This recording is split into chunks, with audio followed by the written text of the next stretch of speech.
J'invite tout de suite le professeur Norbert Ifra, président de l'INCa, et le professeur Dominique Le Gudidec, présidente de l'HAS, pour discuter. Je trouve que c'est une bonne... Asseyez-vous. Je trouve que c'est une très très bonne... Un très très bon préambule de la réhabilitation améliorée, avec à la fin une organisation différente, la problématique du financement, d'un parcours de soins et plus seulement les actes. Et donc, je vous remercie au nom de tous les membres de l'AFC d'être présents.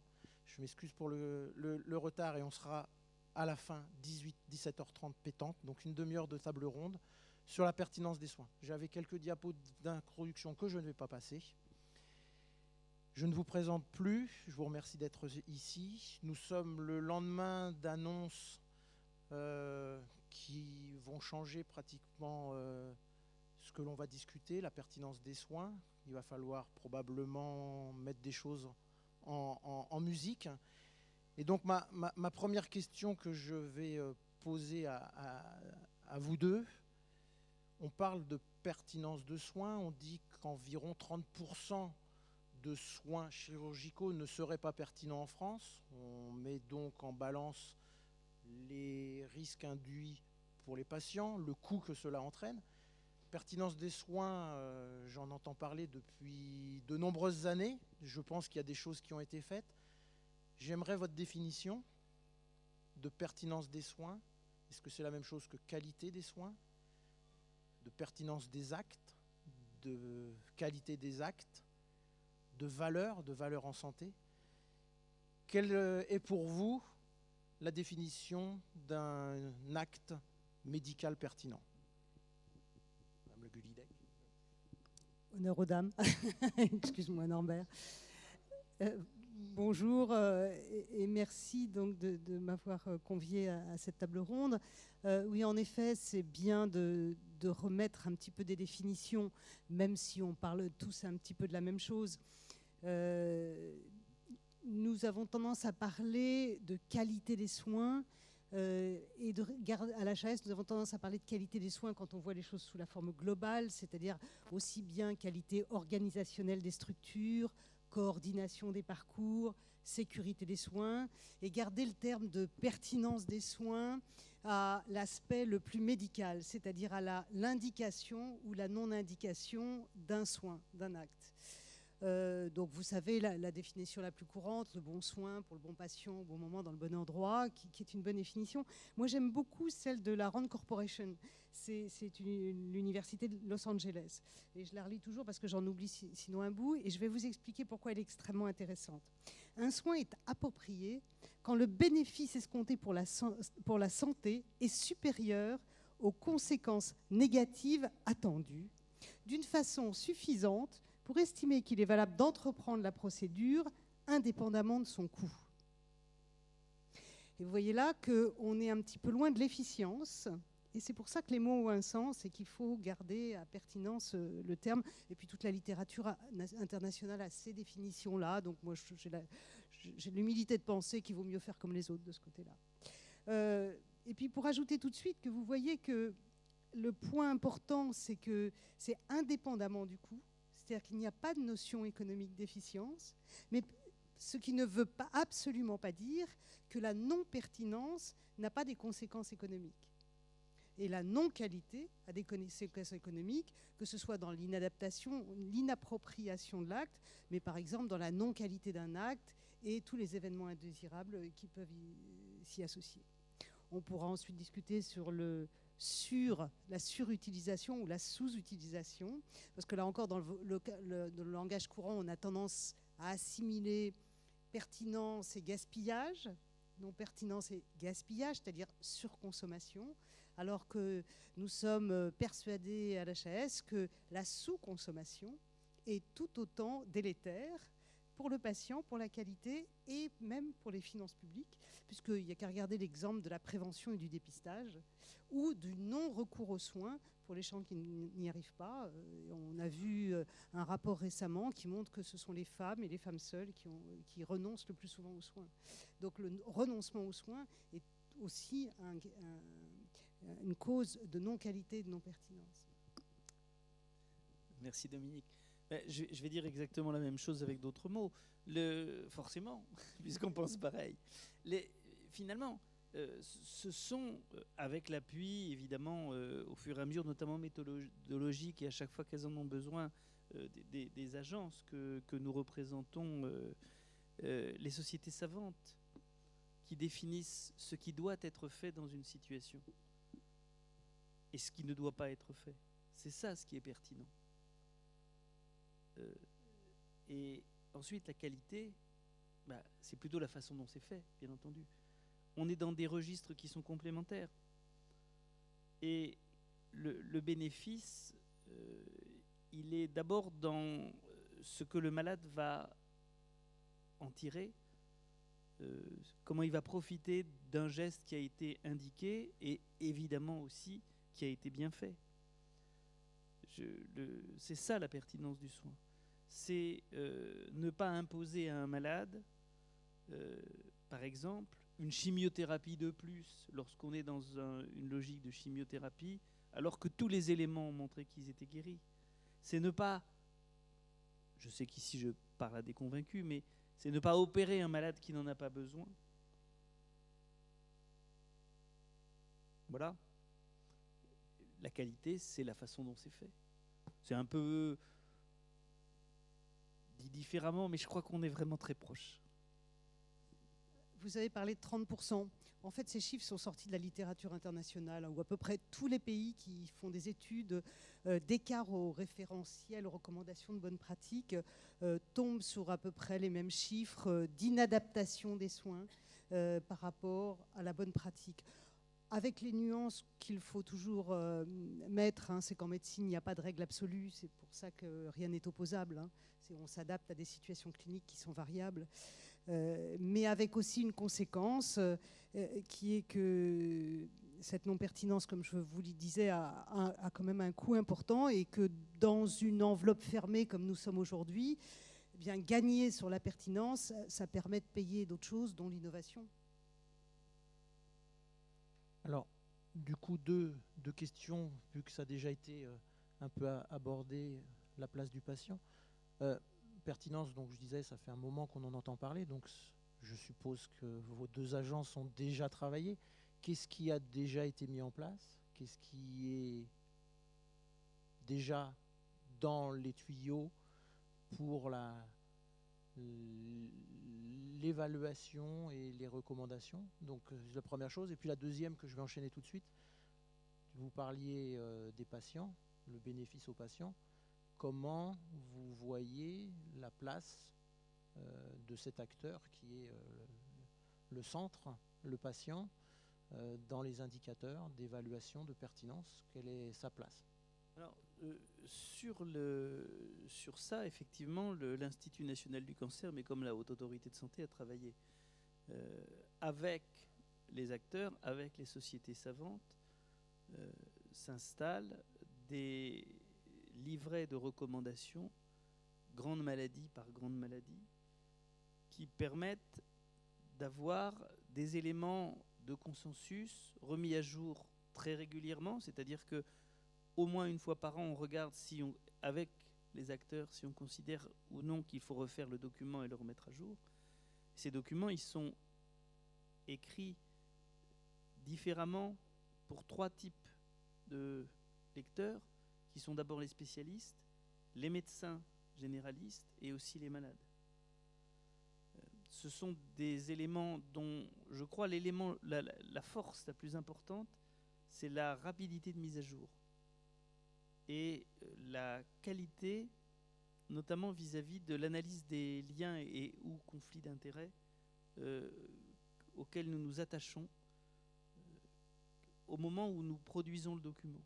Ce qui ne veut surtout pas dire que nous nous interdisons d'auditionner quelqu'un qui est en lien d'intérêt, mais nous avons besoin de savoir, et les malades ont besoin de savoir, quel est le degré d'indépendance de la personne qui parle au moment où elle parle. C'est, encore une fois, pas l'Institut du cancer, sans doute, je le sais, pas non plus la Haute Autorité de santé, qui prend sur son bonnet de dire c'est ça que vous devez faire. Elle vous donne les outils, elle vous donne l'appui pour que vous décidiez ce qui doit être fait et qu'ensuite, avec notre aide, vous le diffusiez. C'est comme ça qu'on voit les choses. Et alors, au sein de l'Institut national du cancer, effectivement, il y a un comité de démocratie sanitaire qui appartient à chaque instance, qui intervient à chaque étape, y compris dans les appels d'offres de recherche, y compris dans les propositions des comités de déontologie et d'éthique, y compris dans la fabrication de ces documents.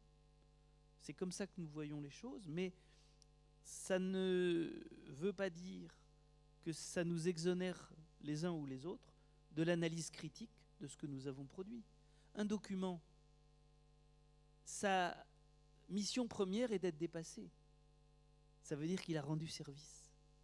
Il a été l'appui sur lequel on a progressé. C'est des éléments de réponse. Côté de l'HAS ? Alors, je dirais que la pertinence, on essaye de la faire dans l'ensemble de nos missions. Vous savez déjà, on doit, par les commissions réglementées, conseiller les pouvoirs publics sur quels sont les bons médicaments, les bons dispositifs médicaux et les actes professionnels qui doivent être remboursés et les évaluer pour aider à la fixation de leur prix. Donc, c'est déjà un travail de pertinence, je dirais, quelque part. Deuxièmement, nous avons un travail de certification des établissements de santé, privés et publics, dans lequel on introduit des indicateurs de qualité. Et le président de la République hier dans la STSS nous a conforté dans cette démarche, va sûrement augmenter très fortement la pratique de ces indicateurs, dont on pourra reparler. Sur les indicateurs, il y a beaucoup à dire, et leur financement surtout. Et puis nous accréditons les professionnels à risque. Les chirurgiens ont l'habitude, via les CNP et leurs organismes agréés, nous outillons les CNP pour cette accréditation qui diminue sensiblement les événements indésirables graves. Donc je pense que ça fait partie de la qualité de notre système. Et enfin, dernière chose, nous élaborons dans des domaines qui ne sont pas le cancer, puisque c'est vous qui les faites, des recommandations de pratique, c'est-à-dire des référentiels. Ce n'est pas la HAS qui les élabore, je dirais comme Norbert. Nous, on fournit des outils, et c'est des groupes d'experts qui les élaborent, avec un soutien méthodologique et un soutien des services de la HAS. Et ces groupes, moi j'en dirais trois choses. D'abord, ils s'appuient complètement sur les professionnels, les différents professionnels, c'est-à-dire qu'il n'y a pas forcément une seule spécialité qui est impliquée, et ça peut être pluriprofessionnel, c'est-à-dire qu'il peut y avoir des infirmières, des kinés, etc. Deuxièmement, on s'intéresse de plus en plus aux résultats, on le reverra pour les indicateurs, et troisièmement, il y a les patients. Et dans tous nos groupes de travail, on met des patients, et de plus en plus.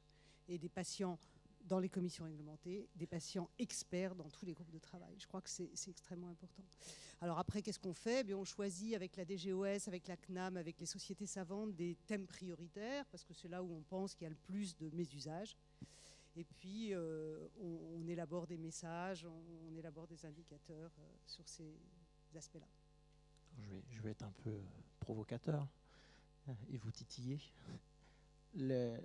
Aujourd'hui, la certification des établissements de soins ont essentiellement été sur des process, pas tellement sur des actes. Et puis après, donc, quel est le pas après, la V2 ? Et puis, la deuxième chose, on a un résultat, mais on n'a pas le cercle qui nous donne après le pas pour comment fait-on pour s'améliorer ? Comment fait-on pour se comparer ? Est-ce que l'on se compare entre les autres établissements ? Si on nous donne, voilà, j'ai 3% d'infection nosocomiale, voilà, est-ce que je fais bien ? Est-ce que je fais moins bien ? Comment je fais et comment on vérifie que je puisse faire mieux ? Alors d'abord, je suis aussi critique que vous sur la certification, donc mes troupes savent exactement ce que j'en pense. Je pense qu'on est en train de la retravailler de façon extrêmement large. Il faut quand même reconnaître que les structures et les processus auxquels elle s'est attachée aujourd'hui ont été un socle, une base. Et que si nous nous permettons d'aller plus vers les pratiques cliniques, vers la dynamique d'amélioration de qualité ou vers des résultats cliniques, c'est parce que cette base, disons, dans la plupart des établissements de santé est à peu près acquise. C'était un socle, parce que si vous n'avez pas les structures, si vous n'avez pas les moyens, vous ne pouvez pas faire de la qualité, quel que soit le travail clinique. Donc je pense que c'était une première étape. Mais là, clairement, il faut passer à autre chose. On est d'accord. On a lancé toute une réflexion sur ce qu'on appelle la V20, c'est-à-dire la prochaine processus de certification, avec 3 gros éléments pour moi qu'il faut changer. C'est d'abord le dispositif lui-même, parce que pour l'instant, on s'est adressé qu'aux directeurs d'établissement. Or, il faut s'adresser aux professionnels et aux équipes de soins. Et donc, nos interlocuteurs, ça ne doit pas être que les directeurs et les directeurs qualité. Deuxièmement, le contenu, ça a commencé à changer avec les patients traceurs. Et là, des groupes de travail vont travailler pour voir quels sont les résultats pondérés, prudents, parce qu'il faut être très prudent pour ne pas induire d'effets pervers sur les indicateurs qu'on va choisir, et qui travaillent. Et puis après, enfin, il y a ceux qui font la certification, c'est-à-dire les experts visiteurs. Pour l'instant, ils se contentent souvent de cocher un référentiel parce que c'est plus facile. Parce que pour aller discuter d'une démarche qualité avec un chef d'équipe, un chef de service ou un professionnel de santé, il faut savoir de quoi on parle. C'est souvent assez spécifique. Et donc, moi, j'aspire à ce qu'il y ait beaucoup plus de médecins dans les experts visiteurs, publics comme privés, hospitaliers comme libéraux. Ça veut dire qu'il faudrait arriver à les dédommager un peu mieux. Je vais me battre, mais c'est pas évident. Et ça veut dire qu'il faut aussi convaincre les collègues que plutôt que laisser ça aux directeurs, parce que ça les intéresse pas trop, ils ont tout intérêt à se l'approprier. Une petite question pour Norbert Ifra.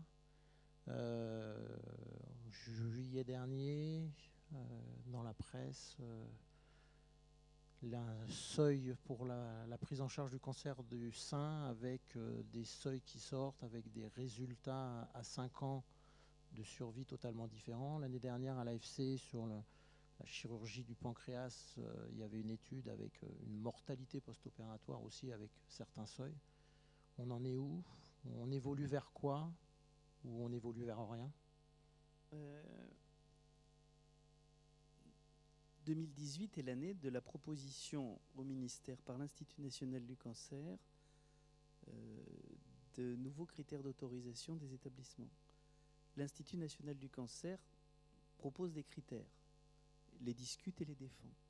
Inutile de vous dire que pour toute une série de volets, nous le faisons en étroite coopération avec la haute autorité de santé. Il serait juste imbécile que sur des sujets analogues, nous ayons des positions qui ne soient pas la même. Et d'ailleurs, on le fait et on en est témoin et avec une grande facilité, parce que nous sommes dans la même logique. Alors, je dirais que ce processus, c'est une espèce de marche d'escalier. La première marche, souviens-toi, il y a 7-8 ans maintenant, a divisé par 2 le nombre d'établissements autorisés à traiter des malades atteints de cancer. Faire plus vite, plus, aurait posé un problème d'accès aux soins. Et, malheureusement ou heureusement, la première étape, c'est fixer sur des seuils qui sont anormalement bas, pour les raisons que je viens de dire. L'étape qui vient est quelque chose qui, prioritairement, travaille sur des critères de qualité. Qualité globale, critères d'accès à l'innovation, de formation continue, d'équipe, d'accès aussi aux informations pour les malades et pour les services d'analyse pour le futur hub santé. Tous ces critères de qualité seront le moins optionnels possible. Et puis, je crois que les esprits ont aussi évolué. Nous avons les moyens que nous n'avions probablement pas il y a une dizaine d'années de regarder de façon plus fine ce que sont devenus un certain nombre de malades traités. Le document des charges de la Caisse nationale d'assurance maladie auquel tu fais allusion a montré de façon très violente que dans le champ du cancer de l'ovaire, il y avait un nombre extraordinairement important de femmes qui étaient opérées dans des établissements qui n'étaient pas autorisés pour ça. 80% de mémoire. Alors évidemment, on va dire, si c'est une urgence, effectivement, l'établissement, l'équipe doit la soigner.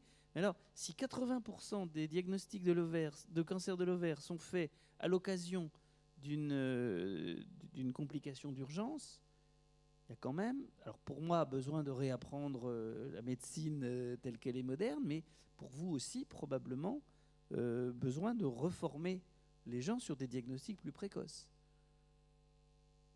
Je connais d'autres exemples, d'ailleurs, dans des maladies moins chirurgicales.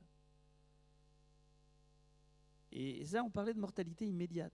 On parlait de complications immédiates, hein, ce rapport Écharge.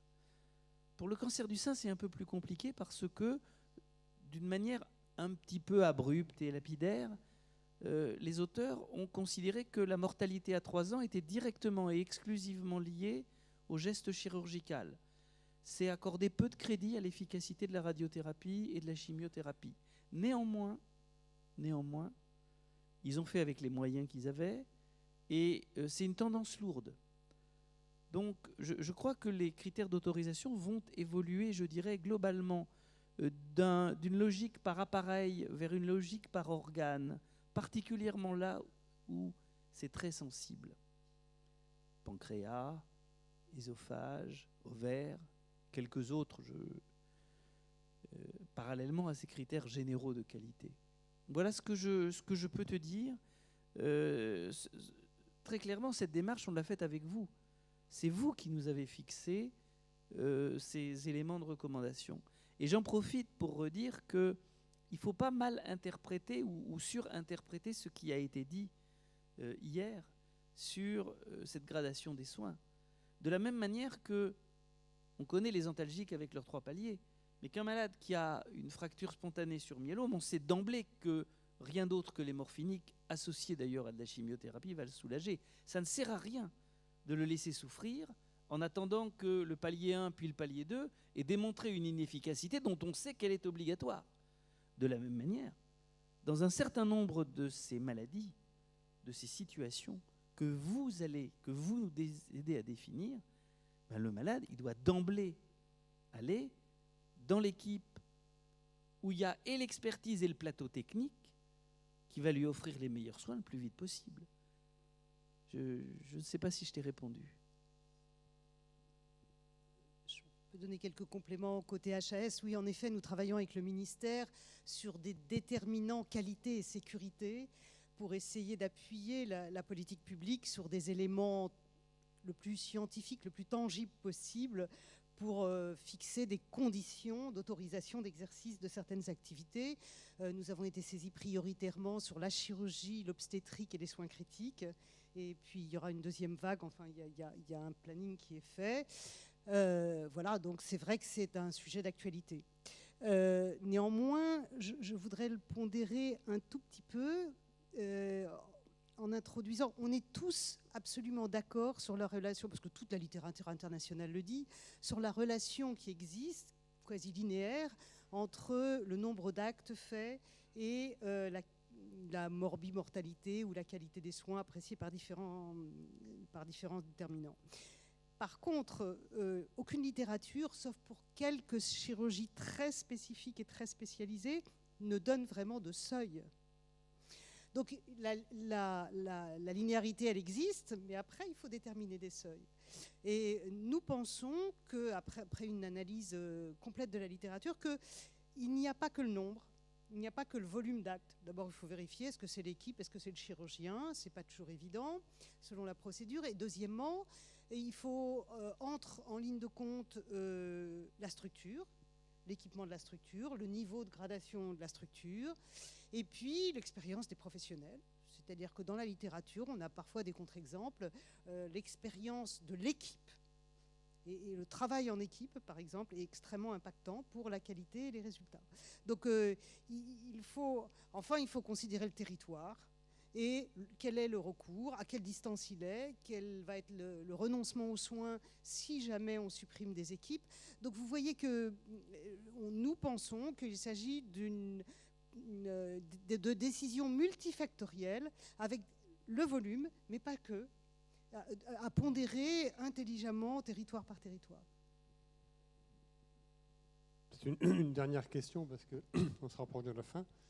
Vous êtes ici au congrès de l'AFC, l'Association française de chirurgie. Comment est-ce que vous concevez la coopération avec les sociétés savantes pour l'élaboration de la pertinence? Est-ce que ça se limite à l'élaboration de référentiels? Est-ce qu'il y a autre chose que vous attendez de nous et comment nous pouvons y contribuer? Je vous en prie. Alors, évidemment, ça ne se limite pas à l'élaboration de référentiels ou de messages de pertinence. Nous, quand on parle accréditation, recertification, on parle, pour nous, c'est qualité. Enfin, peut-être, encore une fois, on peut pinailler sur la définition de la pertinence, mais je dirais c'est essentiellement qualité. Quand on parle de coopération interprofessionnelle, on parle de qualité. Quand on parle de formation, on parle de qualité. Donc voilà, on travaille avec le DPC sur les méthodologies, on travaille encore une fois avec les CNP, c'est nos principaux interlocuteurs. Et puis on distingue beaucoup quand même le travail avec, et ça je sais que c'est pareil à l'INCa, ce qu'on appelle les parties prenantes et puis ce qu'on appelle les experts. C'est-à-dire que le décret d'expertise en France distingue ces deux éléments, ce qui ne veut pas dire qu'il ne faut pas travailler avec les deux, mais en général, on ne les met pas en même temps autour de la table. Donc les experts viennent institu personae pour leur expertise, et les sociétés savantes, les syndicats, les organisations professionnelles sont interrogés et on discute avec eux en tant que tels.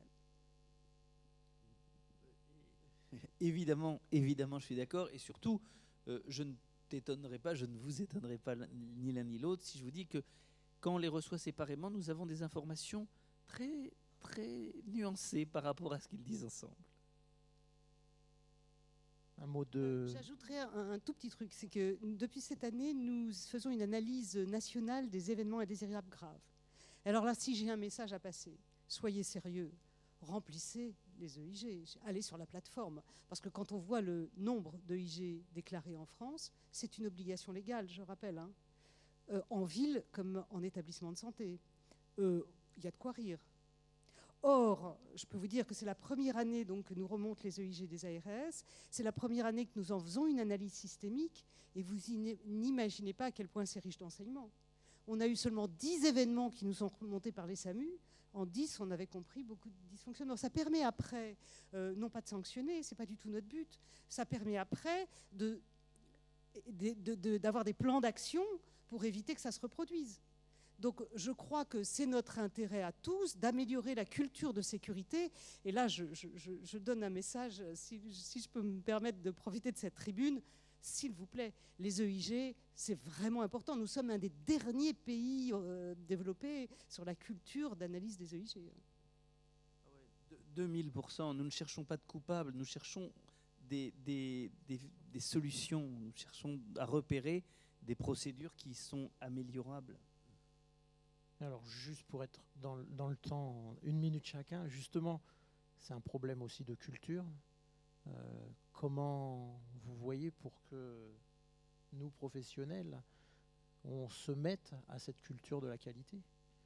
Vous dites quelque chose qui doit venir de vous, de nous, ensemble, imposer, proposer. Je sais comment faire, parce qu'il est clair que l'industrie, et puis on prend toujours l'aviation comme exemple de culture de la qualité, de l'analyse de la qualité, justement, pas pour faire monter tout le monde vers le haut. Le regard quand même est que nous, professionnels de santé, nous n'y sommes pas encore. Comment, enfin en France, comment en 1 minute vous voyez Dominique connaît le moyen mieux ça que moi, donc elle va corriger, compléter tout ce que je vais dire, mais je crois que c'est une mission commune et collective. Quand on voit ce que vous êtes en train de présenter, brillamment d'ailleurs, juste avant nous, on voit des choses que on ne voyait pas il y a 10 ou 15 ans. Donc cette culture est en train de devenir la vôtre. Et il faut que ce chemin se fasse, la vôtre et la nôtre dans les autres sociétés savantes collectivement. Ce chemin est en train de se faire. Il faut le soutenir, il faut l'accélérer, il faut l'encourager, mais il ne faut pas imaginer que vous n'êtes pas en train de le faire. Vous y êtes, comme nous. Chaque discipline a sa vitesse, mais vous y êtes. Et il ne faut pas en avoir honte. C'est mieux pour les malades, c'est mieux pour la science, parce que plus les données sont précises et claires, et plus vous mettez le doigt sur les progrès à venir. Alors, je dirais peut-être 3 choses. D'une part, j'ai la naïveté peut-être de croire que tous les professionnels veulent plutôt bien faire.